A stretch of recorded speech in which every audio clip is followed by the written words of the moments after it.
Hello, everybody, and welcome to the 99th monthly episode of the Center Studio podcast. How about that? And yes, before you ask, we're planning a huge celebration for our 100th episode next month. But this podcast is a special event, too. The Center for Latter-day Saint Arts is rolling out an exciting new program next month, and our interview today is an interactive preview. The program is called Art Lab, and it's our take on family home evening, except it uses art as its focus and helps a group to experience and discuss the arts as a fun and illuminating gateway of their time together. I think it's pretty great. And each of the 12 lessons takes an artistic discipline or a concept and gets you involved with individuals, families, and friends. So let me introduce you to my friends who are joining the podcast today. Lauren and Lick Bazzarone are my playdate buddies. That is, we find off-Broadway plays to see, and then we go together. Lauren, do you want to do the favor of introducing yourselves and your family? Sure, yes. Nick and we've lived in New York City for about 5 years. I'm originally from California, and Nick is from Northern Virginia. And we have two little boys who are 7 and 2. We love living in the city, and we love Glenn and Marcia. Well, thank you. Yes. And your boys are just the cutest things, and we have fingers crossed that Atticus stays napping throughout this. That's our goal. Please do. Yes. Farther uptown are Emily and Jamie Erekson. They've been friends of mine for years, and I'm a big fan of them, their family, and their work. In fact, Jamie, you were the first podcast guest I had over 8 years ago. Very first. Wow, how time flies. So, Jamie, why don't you introduce yourselves and your family? Yeah, Jamie and Emily Erekson. We're up here in Inwood, very tippy top of the island. We've been here about 8 years. Got 4 kids. One of them napping, hopefully right now. We're both artists and musicians, and living the New York City life. All right. Okay, and listeners, I invite you to join along with our Art Lab lesson today. We're just going to take a lesson and work our way through it. So you can join, and we'll adopt you into our family for the day, won't we, everybody? Everybody's Yes. nodding. Yes, we will. Yes. We They can't wait. aspire to being better than C+ responder. Okay. So all you'll need really is just some way to take notes, and we'll take care of the rest. Does this sound fun? I think this is going to be fun. Do you agree? Yeah. Oh, yeah, it's going to be amazing. Okay. See, Laura is a little bit of an overachiever there. Okay, here we go. Art Lab, lesson number 2. She was the student body president, if you couldn't tell. Was she? Okay. Art Lab, lesson 2, listening. Your whole body loves music. Your brain's neurotransmitters jump with pleasure to that emotional moment in music. Also, relaxing music calms your nervous system and reduces anxiety. Music can bring back vivid memories. Music can send chills down your spine, get your heart pumping, and your toes tapping. The American composer Aaron Copland wrote that there are 2 basic questions to ask when listening to music. Are you hearing everything that's going on? And are you really being sensitive to it? Which is not as easy as it sounds. Today's Art Lab will have a music listening party, but it's also an exercise in responding to music as a group. You know, when you go to a performance and you're told to put away your phones? Well, this is the opposite of that. So get them out. We'll set up a group chat. Actually, this group of the 5 of us have already done that in advance. And as you listen together, just start a running commentary on what you're hearing. Write anything at all. It doesn't need to be polished. It doesn't need to be a full sentence, just anything at all. In real time as you listen, whatever comes to mind. The key is that as you're listening, you're also documenting what you're discovering and then processing it together. So to test out the exercise of hearing and writing, listen as a group to a short piano work by Arthur Shepard. That's our first piece we're going to listen to. Concert pianist Scott Holden wrote a few things that you might listen for in the music, which is meant to evoke a lake in upstate New York. This is his performance from a CD, The Unknown Galaxy, A Century of Classical Mormon Music. And here are Scott's liner notes that might be helpful as you're thinking about the piece. Arthur Shepard, American, 1880 to 1958 are his dates.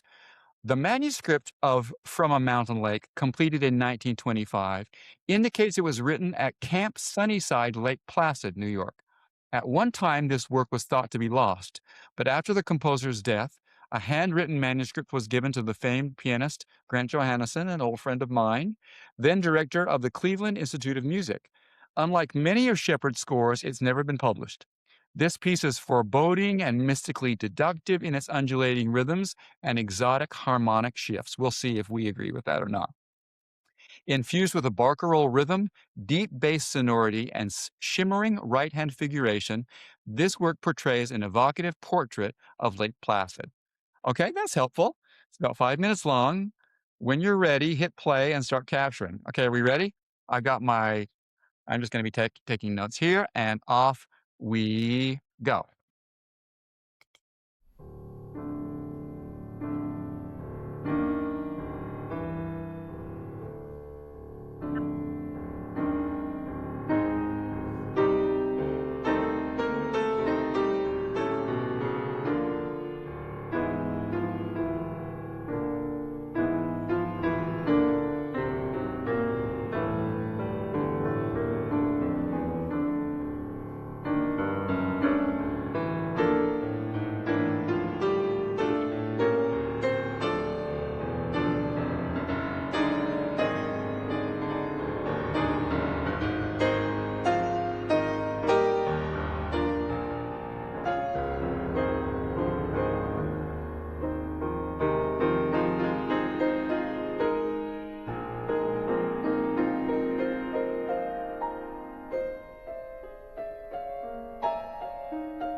Who sent the fish emoji? Very Me. funny. Okay. All right, everybody. Let's just jump in here and unpack reactions. I mean, I can report that as it was going on, we were all typing about what we were thinking, and I think the Ereksons were talking a fair amount about how it reminded them of other pieces of music, and with and as musicians and composers themselves, that makes sense to me. But everybody talk about uh, your experience just now. I really like the dissonant beginning, the same bass, but like the chords building and suspension, and yeah, and then it comes back. I like that part a lot. Has anybody ever heard this piece before? I don't think think a so. long time ago. Yeah, yeah. All I right. love had Scott not heard Holden's it before. playing. Yeah, Scott's great. Emily, didn't you turn pages for him at this I concert? did. Okay. I did, and I'm thankful I was able to because I got trapped in an elevator She before, did. She but I made it. made it Yeah. barely in time. Yeah. That's intense. All right. Who else? But yeah, it seemed, correct me if I'm wrong, but it seemed like there was that really dissonant beginning, and then the dissonance left for a while. I think when would you say it came back? Just towards the end. Yeah, so can't- most of the piece was this really light, Light, beautiful, watery. airy, impressionistic kind of sound. So it was an interesting contrast to the beginning and the very end. Yeah. Mhm. There's also a moment, sorry, music theory nerd time, where it's like minor chord, like a minor 1 to a major 4, minor 1 to a major 4, which is like a sound I love. It always sounds magical, and so had a magical moment in the piece. Yeah, cool. Yeah, I had never heard that piece before, and I do not have a musical background, so I couldn't parse out like how it was happening, but the feeling I got was exactly what you were describing of like the beginning felt really foreboding. I thought that was accurate, and I liked that I had the background of knowing the composer was on a lake and looking at the water, because that definitely pulled through, and then I felt similar that it seemed to get happier, and then I was picturing more of like the movement of the water and like little ripples and then big like rhythmic waves at different points. So I found it very peaceful and a lovely experience.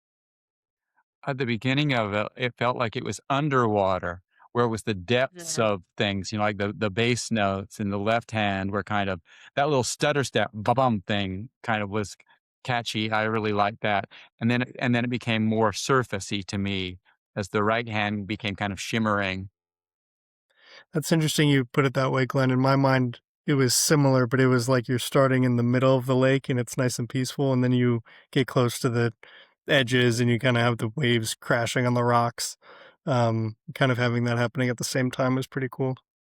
I wonder, 1925, it kind of sounds like a piece of somebody who's um, ambitious in 1925, like he was. And Arthur Shepard was from southern Idaho near Bear Lake. So maybe he spent a lot of time near the water. I kind of liked that. What other comments we have before we move on to our next one? Maybe It he made was me having some wonder. dark and dissonant thoughts while he was on the serene lake, and so is the contrast between the two. Yeah, I absolutely. It made me wonder about him and what was going on in his life or what he had experienced in the 20s, or yeah, what he was thinking about. Yeah, I think that's completely valid. We came to this piece through its title as well as through Scott's comments about it. If you didn't have the title, would you have a different reaction to it?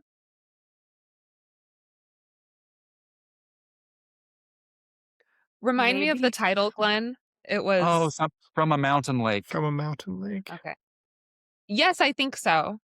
Yeah. I don't know that maybe in the middle I would have thought like, oh, it feels like the sunshine on water. I don't know that I would have gotten there on my own though. I really liked that I had that image in my head already before it started. Yeah, me too. I was texting. So I get seasick really, really easily. Like Like, I can be standing in a swimming pool and get seasick. That's it. I can be on the river's edge and look at the water and the waves and have to look away. So it's not like water is this peaceful thing for me. So I kind of like the dark aspect of it. That, that mirrors my own experience. So I have a question for you. Since we're doing this as a group, did you find the insights of other people as we were listening and after we were listening helpful? Yes. Certainly. Yes. Because Why? especially the Ereksons have so much technical knowledge that I don't have as well. So I thought, oh, I was learning in the process. It's like when you go to a book group and some people write books for a living. It's slightly different thing that happens. Yeah. All right, let's go on to the next one. But I'll tell you, I wish there were more opportunities for people to get together and talk about the music. Like let's say you go to a concert or you listen to something. Well, after it's over, you're just on to the next thing. Like your reactions to it are kind of like steam building that never gets released. I mean, that can often happen. My favorite part of going to a performance is the walk home, really. Oh yeah. Like talking about what was Absolutely. that all about. Yeah. Yeah. And Okay. for me, just really quick, it's fun to listen to music with people who aren't musicians, right? Because I tend to kind of think very technically and kind of hear or see kind of the notes kind of going on. But just to hear people's experience, like the visual scenes that they're seeing in their head and stuff, that's fun to hear and helps me feel like connected to what the audience might experience when we're performing a piece or something that's hard to hold on to sometimes when you're studying it so much.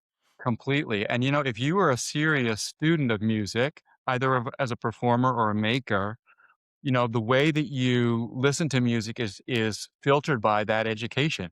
Yeah. And so, like, you hear a piece and you're immediately saying, what key is this? What is its structure? When was it written? And how does that compare to all the other things that I know from that period or whatever? So it's not a bias. It's just that's just the information that you bring to it. And other people who don't have that, they just bring different kinds of experience. So I kind of like sharing it that way. Does Yeah. that sound good? All right, let's move along. Absolutely. Yeah. Okay, now a very different kind of piano work, and I think I'm going to be mean to you and not tell you anything about it.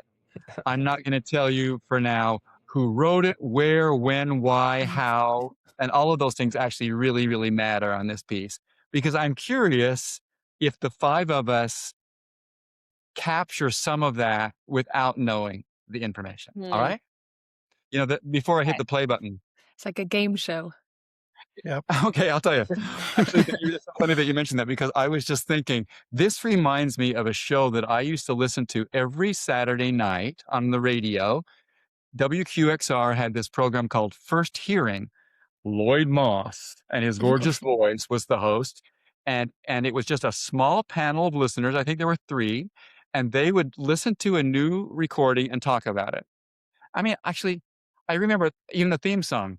Bum, bum, bum, bum, bum, bum, bum, bum, bum, bum, bum, bum. Anyway, that was the thing. And I came to New York as, I didn't know too much about music other than I just liked to play it as a piano student years ago. And I kind of was into it. But I just felt coming to the city that there was so much I didn't know. I just felt like this giant, not chip on my shoulder necessarily, but I just felt there was so much to learn. I felt really inferior that way. And so this experience of listening to music was on the radio was one of the ways that I learned things. I Anyway. think you should probably start your next podcast with you singing that theme song. That can be our official song.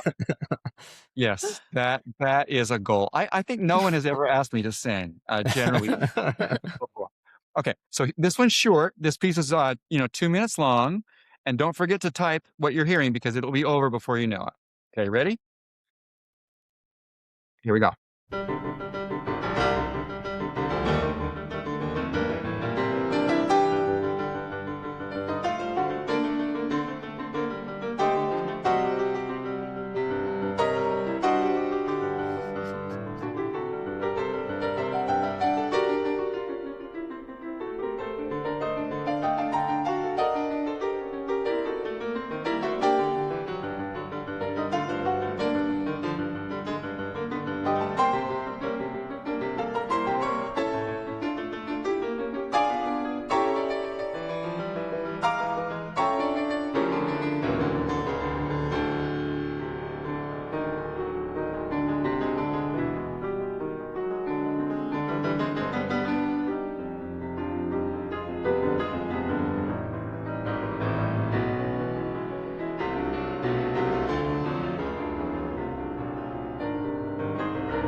Okay, a very different kind of work.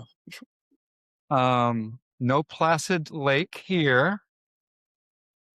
All right, somebody typed. My guess is it was written by somebody who lived 1890 to 1975. Just a That seems bit of quite a. specific. Spill the beans. Oh, wait, sorry, what? Oh, why? No. I guess there was some things that were kind of romantic about it, but also some things that were kind of newer about it. Like some of the dissonances sounded more 20th century. Yeah, I don't know. Jamie, you were talking about Western vibes. That's hilarious. I did. I got like the first little section, the A section. Ba, ba, ba, ba, ba, ba, ba, ba, ba, ba, ba, ba, ba. It was kind of like riding your horse, kind of the cowboy hero. I heard that with a little bit of like a twist on I was getting like some Russian vibes a little bit. Russian or Russian cowboy Okay. vibes. Yeah, maybe. Lauren, you thought it was villainous? Yes, I was picturing like an old, honestly, I was picturing like an animated, like a anthropomorphic animal villain, like a old Robin Hood or something, and they're chasing. It felt like a chase to me, so I recognized that in the Western vibes. But I was picturing in a forest, and they're over rocks, and they're jumping over this and hiding behind the tree, and someone bad is coming for sure. Sounded like it'd be a good like silent movie music. Yeah. Western Yeah. cowboy. Yeah. Emily, I thought you knew who wrote this because you were almost exactly right. Oh, yes. So I thought you did too. You said it was written by somebody 1890 to 1975. No, 1896 to 1971. Wow. Hey. And as far as the Give me the Western props. thing, he's a sheep herder Okay. from rural Utah. This is Leroy Robertson. And here is what Scott wrote for this program, which was part of his, he recorded this, but also performed at Carnegie Hall, which was part of the Center's Art Festival a few years ago. The etude in G minor is not as much in the key of G minor as it is in the key of fascism. His son, Jim Robertson, explains this. Here's the story. This is a crazy story. After taking a leave of absence from BYU, Robertson was studying in Berlin in 1933 at the same time the Nazi Party was coming to power. He heard that Hitler himself was going to give a speech at the large Sportspalast in Berlin. He made fake press card credentials and took copies of the LDS magazine Improvement Era and passed himself off as an American reporter to get through the blockades leading up to the large sports area. Not only was he admitted, but he found himself seated in the front row of the International Press Box, situated directly above the speaker's platform. Hearing Hitler, again, 1933, at such close range and seeing the frenzied response of the crowd was a terrifying experience that Robertson never forgot. His contempt and fear was expressed in several of his compositions dating from this time, including the Etude in G minor for pianoforte. This will explain the driving, almost angry theme that energizes this work. The piece is both militaristic and delusional. It is fitting that the last chords are both G major and G minor, revealing a very uncertain future. Okay, what do you make of that revelation? Wow. That is crazy. That's really interesting to me because I think in the beginning it felt very, I don't know. I also got a Charlie Brown feel that it was kind of upbeat and happier, but also stressed and anxious. And so the more it went on, I felt a lot more anxious and kind of got that villainous vibe as well, which makes sense. Mhm. You know, Robertson ultimately became pals and took classes from Arnold Schoenberg at UCLA, and he would later have in his brain the capacity to be much more dissonant than this. But in this period, this is what he was writing. Anyway, keep going. What else did you make of this story and its connection to the music? I think the anxiety really came through, and I felt that the first time I listened, but then understanding the depth of it was really interesting because I don't know, it felt I as I said, I was picturing like a Disney animal villain, but then to understand how intensely scary this must have been for him, really I want to listen again. to be able to hear that more. So that's really Yeah. interesting. Yeah. I have a little bit information about it. His daughter wrote an excellent biography of Robertson, and she tells the story that after he saw Hitler, and he had bumped into him in a hotel before, and that's one of the reasons why he wanted to go to hear him Uh, speak. But after this frenzied reaction of the crowd, he left the space, and he had in his like little valise blank music manuscript pages. And he sat down. Well, he didn't sit down. He propped his leg up on on a storefront window ledge and wrote out this entire piece from beginning to end and almost didn't go back at all to edit it. So this is a one gush hmm. of experience after seeing and experiencing this thing with fascism and Hitler. I think that's really. It That's makes really me think interesting. like the theme that ba ba ba ba ba ba, but it's like really just simple but like loud and confident, and it just makes me think of like messaging that you send to large crowds of people, but Ah. over this backdrop of perpetual motion. There's this frantic backdrop that's like accelerating. So yeah, that's really cool. I've heard this performed. It's only been recorded one other time as far as I know, and it was performed really frantically. And it was almost this schizophrenic thing where you had really loud bottom bottom. It was super super scary. It was scary. Than this performance. Anyway, any other comments about it before we go on to our last one? Nope. Okay, cool. I think we have time and energy enough to listen to one more work. What do you think? Sounds good. Yes.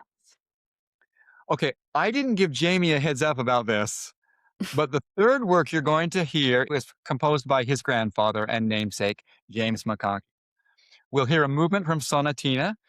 Jamie and Emily, before we listen, I'd love for you to tell us who is McConkey, what's his story, and anything that we might be listening for as we hear Scott perform this. He was he's my granddad. He was Bruce R. McConkey's brother. He was a composer, studied here in New York, got his PhD here at Columbia, and then went off to Paris to study with Nettie Boulanger, who taught some of the greats like Philip Glass and Aaron Copland and stuff. And then he ended up dying really early at the age of 32 of polio. So we've had these boxes of his music and stuff, but yeah, his life has been kind of a big question mark. What could he have done? But this is one of the pieces of Sonatina that is just a really beautiful work that we have saved. Earlier in your podcast with me, 700 years ago, you were talking about his influences, and this is partly about what he was studying at Columbia, but does that affect how we might listen to this? Yeah, I'd say so. He was kind of in the neoclassical realm there, where he was taking old music like counterpoint that you'd find in Bach and stuff like that, and then he was putting his own twist on it. So like his own harmonies, but working with old forms. All right, everybody ready? Fingers typing ready? Here we go. Can I This ask is, yeah. what year? I'm sorry. Can I ask what year he was born? Your grandfather, the composer. Was it 21? 1924, 20, 21? I think. Okay, Yeah. got it. Thank you. Oh, Right. here we go.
Okay, well, this is a different kind of piece, wasn't it?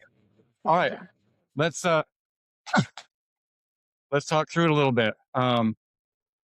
Bazzarones, I'm curious what you thought of it. I think that the Eriksons have, because of the family connection, will have an additional layer of interpretation to it. But Lauren and Nick, what did you make of it? First of all, just the first of all, the experience altogether of it. Listen, Nick, I'd love to know what you thought.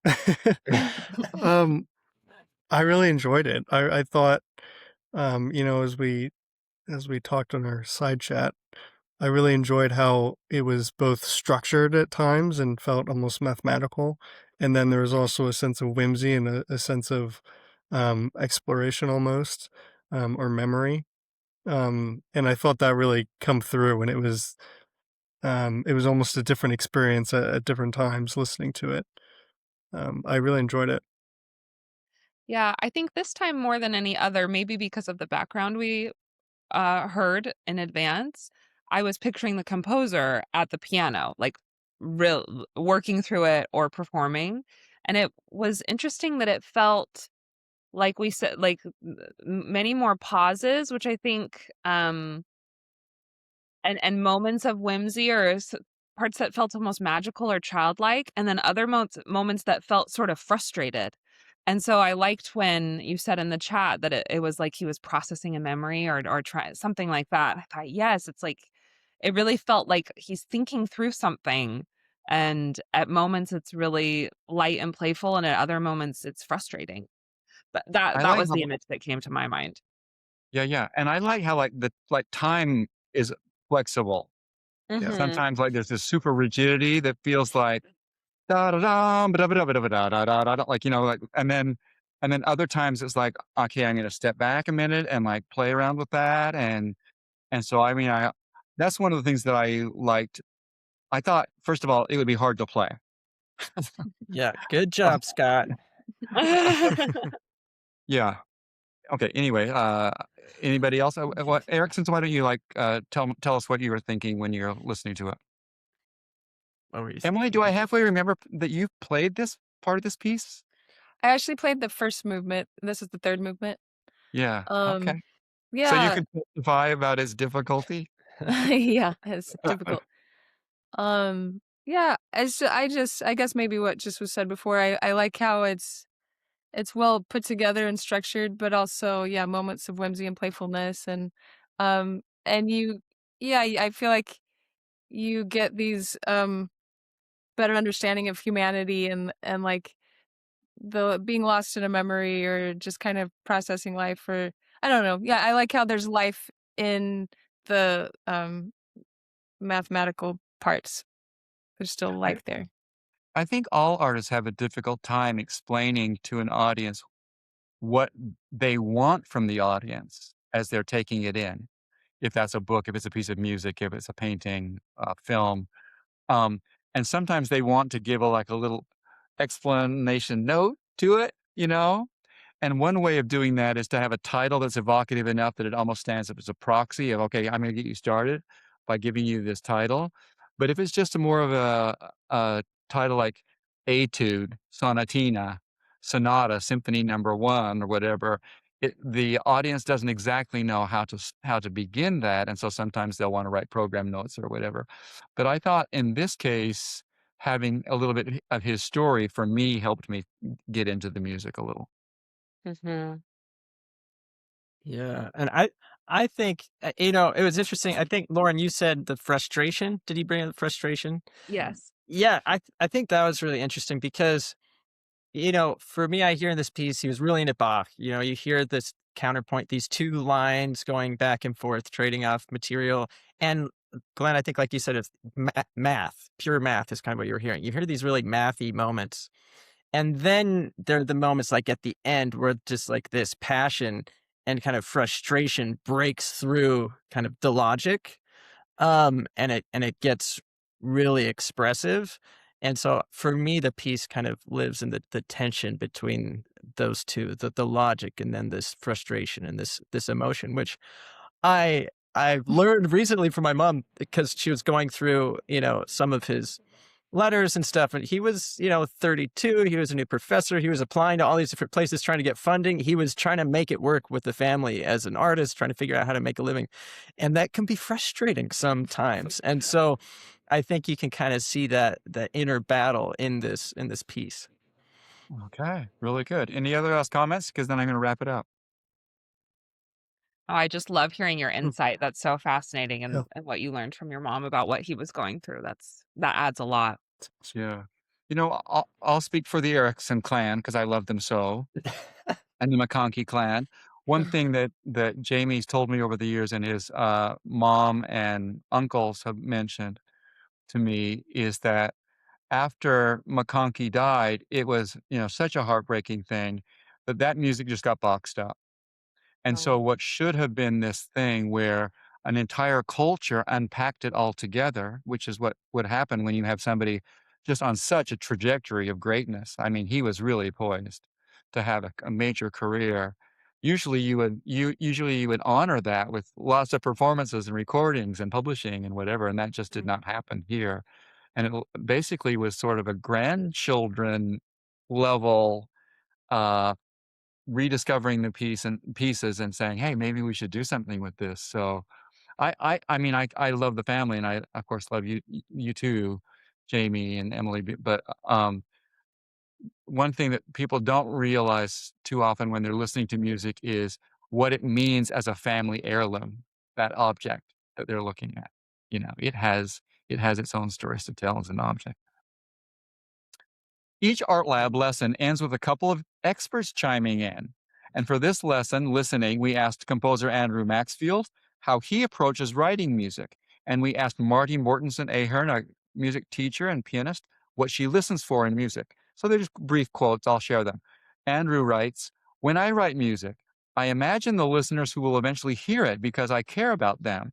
For me, writing music is similar to writing a screenplay. I'm telling a story that has a beginning, middle, and an end. If I do my job well, listeners will feel a sense of purpose and coherence and forward momentum as they find their way through the highs, lows, twists, and turns throughout the story. If the music has words, the words play a big role, and sometimes it's easier to describe what the story is about, at least on the surface. If the music is purely instrumental and relies just on sound, then the storytelling relies on metaphor and sensation, but can be just as powerful. Or maybe the music is like a painting. I hope that the listener feels the vibrations in the air. That's all music is, after all. Move inside their hearts and minds, even if just for a moment. It has very little to do with me expressing myself, and much more to do with me using my craft to facilitate an experience that lifts listeners and myself too out of the pedestrian terrain where we would otherwise spend most of our time." That's pretty good, isn't it?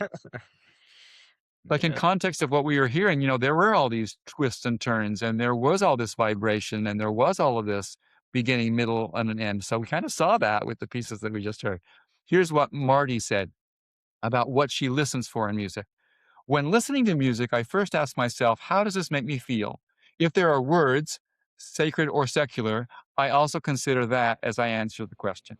Next, do I like the melody? Can I hum along? If it's rhythmic, does it make me want to clap my hands or dance? If it's an orchestra, can I identify the instruments that are playing?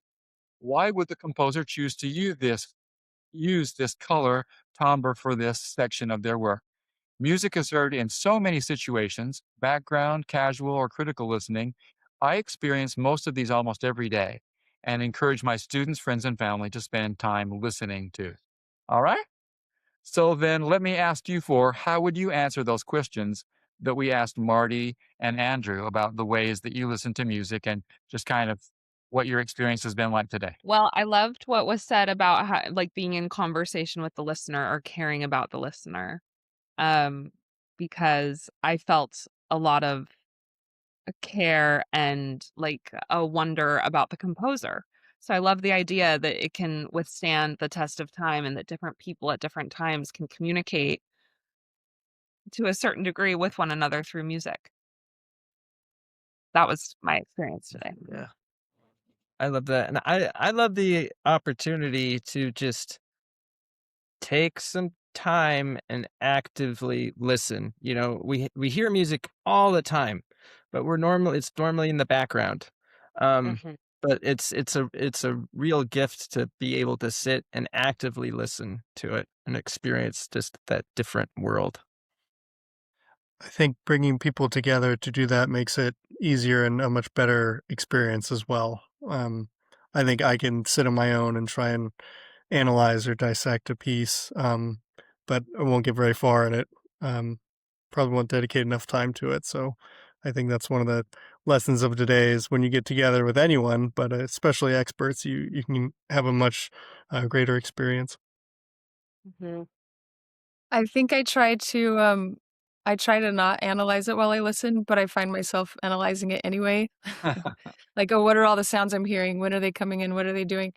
All the timbres and everything. But I guess just yeah, listening to music, I like how Andrew Maxfield said that it takes us out of the pedestrian how did he put it? Yeah, like Yeah. lifts us up. And I just really appreciate, good art where it's like someone took the time to create this thing and then here we are, we just listened to it in 2 minutes, but it took this person, I don't know, months, maybe years to create it. And it's just nice to be able to like go down this thought journey that has been really prepared, but our minds just go through it once. And I don't know, I just really appreciate good music, good art that lifts me up and helps me to think like that without having to go through all the exercises and all the crafting, but it's just there and I can just enjoy it. And Yeah. Completely see that. Both of you couples have families. Can you imagine yourself doing an art lab lesson together? I mean, your kids are different ages, but can you imagine that? Yeah, sure, yeah. Absolutely. yeah. Yeah. Absolutely. Yeah. I mean, I can imagine that a single experience listening as a family would be probably more than they'll get their entire public education lifetime. I mean, unless they're performers themselves, when is a child going to sit down to a piece of music and talk about what it was as a group? Like that just doesn't happen anymore, really. you know? Mm. So there you have it. The Center for Latter-day Saint Arts will roll out this first batch of art lab lessons next month, and we're having a complete blast developing this.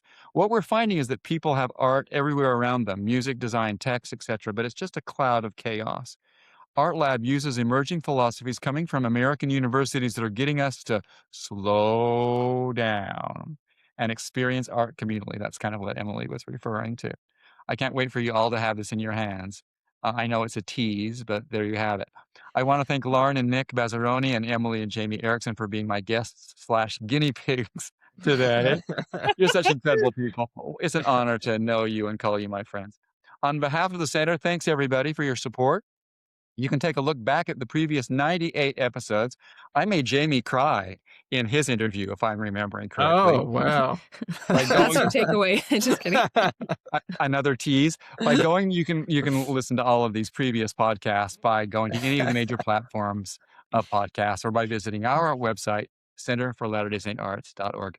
Goodbye, everybody. Bye. Thank Bye. you. Thank you, you. Glenn. Bye, Glenn.